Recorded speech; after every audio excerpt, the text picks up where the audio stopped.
Lincoln's Emancipation Proclamation wasn't the universal act of liberation we're taught to believe. It was a calculated military tactic, freeing enslaved people only in Confederate states, places where Lincoln had no real authority at the time. Then there's the matter of reparations.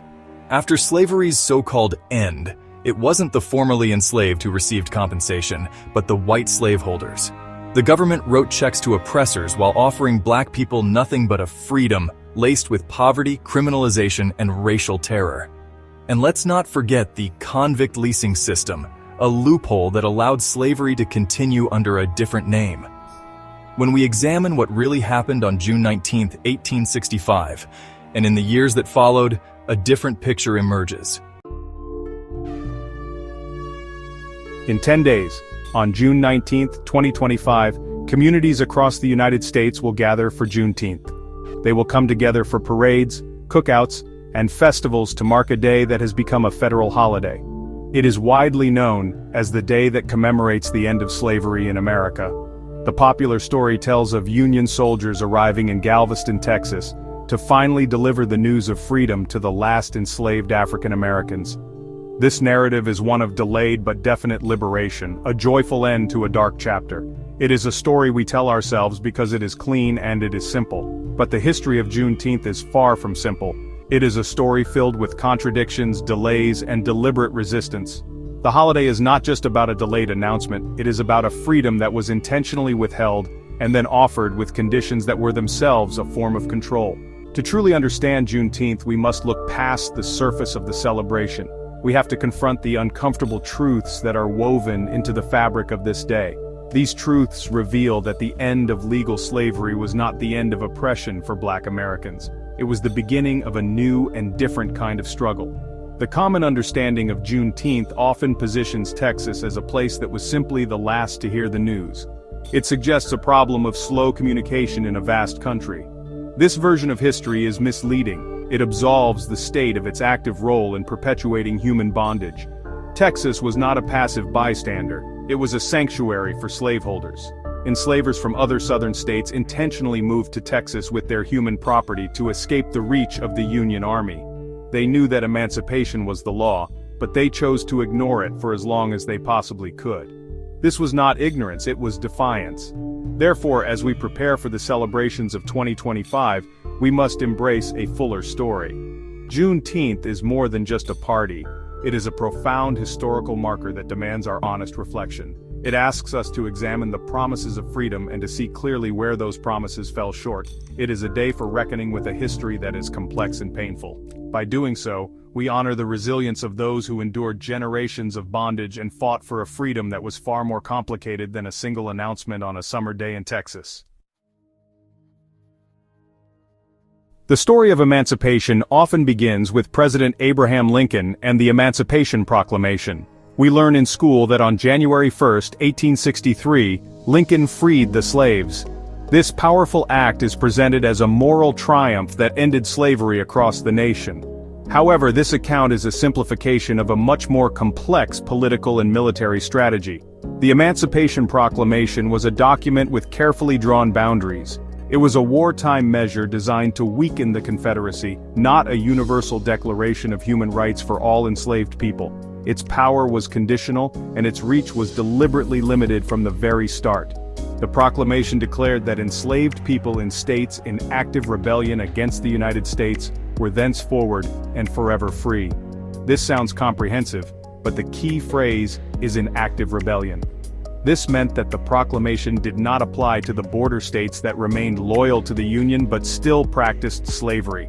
Hundreds of thousands of Black people in Delaware, Kentucky, Maryland, and Missouri remained legally enslaved. Their freedom was not granted by Lincoln's famous decree. The federal government did not want to risk pushing these crucial states to join the Confederacy, so their systems of human bondage were left untouched. Furthermore, the Emancipation Proclamation did not even apply to all the territory within the Confederacy itself. It specifically exempted Confederate lands that were already under Union control.